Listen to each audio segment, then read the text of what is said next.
Welcome back to That Handicapping Show. I'm Claire Novak, joined today by Peter Rotondo Sr. from Team Rotondo. And of course, you recognize him from the Esquire show, Horse Players. Now, Peter is quite the celebrity around the racetrack, but he has performed a remarkable feat regarding the Belmont Stakes.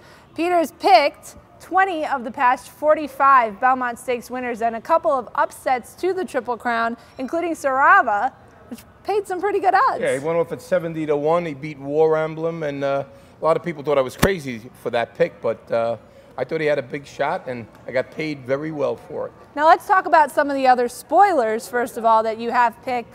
Lemon Drop Kid with Charismatic. Right. Who else? Coastal, beating Spectacular Bid way back in 1979. Easy Goer, one of my favorite horses, beat Sunday Silence, huge. Touch Gold, beating Silver Charm.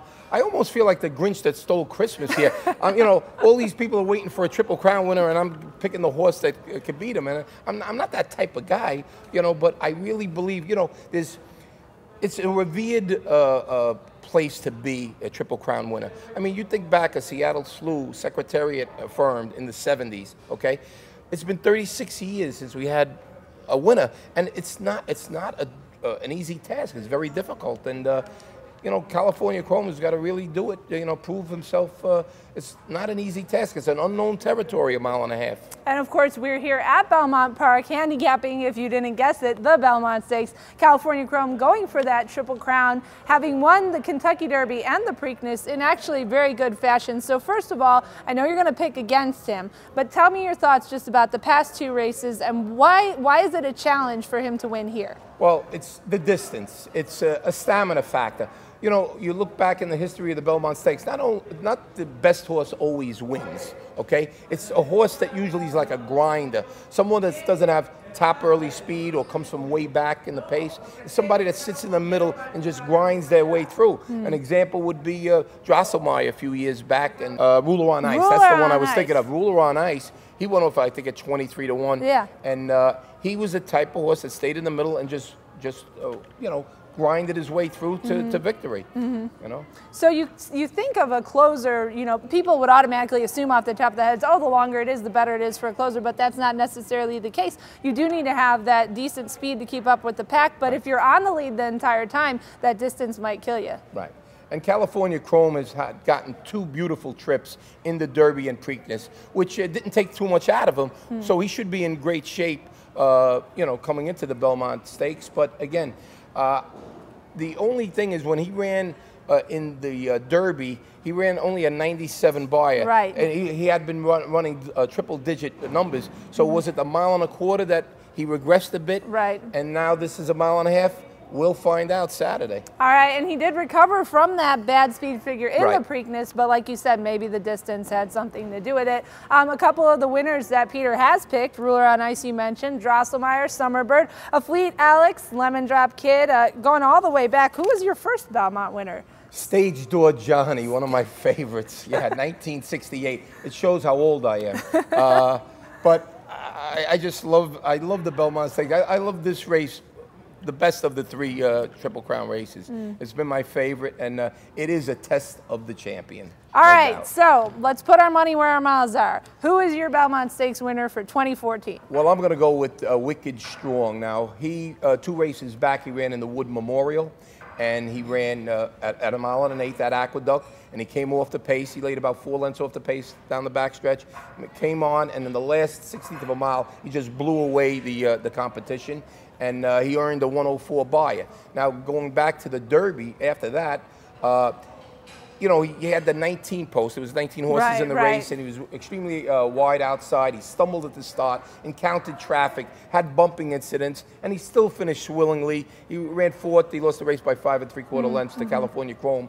He's back on his home turf, Belmont Park. Jimmy Jerkins, his father, the Hall of Famer Alan Jerkins. They love New York racing, and I would think it'd be a great thrill for Jimmy to give to his father for Father's Day to win the Belmont. That would be a perfect Father's Day gift, and I know Alan was so excited for him to have a horse in the Kentucky Derby with a very good shot. So that's your winner. Let's talk about 2 horses real quick that you like to also finish well. Commissioner is the horse I fear the most. I mean, his bloodlines, APND is a sire. He just has, you know, even the dam's sire is touch gold, I believe, and he's bred to get this mile and a half as good as anybody in this race. And I think he'll just grind his way through. He'll be in good position, maybe 4 or 5 lengths off the pace, and make his move on the turn with Wicked Strong. I'm not leaving California Chrome out. I'm not stupid. This horse has done nothing wrong. Could he go the mile and a half? 11 others in the last 36 years. And you know what? Prior to Secretariat winning in '73, 1948 was the last winner there. So you're talking about in the last 65 years, there have only been 3 Triple Crown winners in 65 years. So it's a tough assignment. The connections of California Chrome, how could you not love them? Oh, they're wonderful. Victor Espinosa is a real good guy. I wish him the best, but I'm a handicapper, and I have to do what I think is best. I'm going with 982. Wicked Strong, Commissioner, and California Chrome. And I'm going to stick with California Chrome because you're the hardcore handicapper. I'm the sentimental handicapper. I want to see the first Triple Crown in my lifetime. So I'm going for California Chrome. A couple of horses I like underneath. Samrat actually would not surprise me. This horse ran with California Chrome stride for stride early on in the Derby. I really like the reports that I'm hearing from trainer Rick Violet. He's a New York bred. I would not throw him out. And then my other choice is going to be Ride On Curlin. Now this is a horse who you would normally be concerned because he has been running so consistently. He hasn't really had a break. He ran great in the Preakness. He finally gets a good post position, which is post number 5. We like that about him. And you know what? I would be concerned, but this horse is so tough. He just seems to thrive off of this type of schedule. So I'm going to keep Ride On Curlin in there. Now, real quick before we go, Ogden Phipps on the undercard, perfect race. Beholder, Closed Hatches, Princess of Silmar. It is the best race here in New York, including the Belmont Stakes. You've got a 2-time champion in there and a filly who won the Kentucky Oaks. Talk a little bit about that real quick before we go. I think it's the best race on the card, including the Belmont Stakes.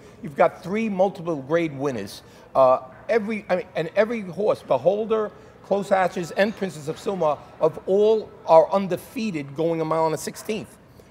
The only knock to Beholder is she's never run at Belmont Park in New York, so I give her a little demerit for that. I think Close Hatches is a better horse now in 2014 as she was as a 3-year-old. I mean, Beholder and Princess of Silmar had beaten her last year. But I think she's going to turn the tables on them this coming Saturday. Billy Mott's the trainer. Maybe she'll be another Royal Delta for Billy Mott. I think she's getting better, and no knock against Beholder and Princess of Silmar. These are top-notch fillies, and we're in for a treat Saturday. So come on down to Belmont Park. There'll be 125,000. And you'll have a ball and the best time of your life, trust me. I cannot disagree with Peter Rotondo, Sr. from Team Rotondo. Thanks so much for joining us on the Handicapping Show. Thank you very much for having me. Thanks as always to Briss for the PPs. We wish you the best of luck this weekend. Belmont Stakes weekend in New York.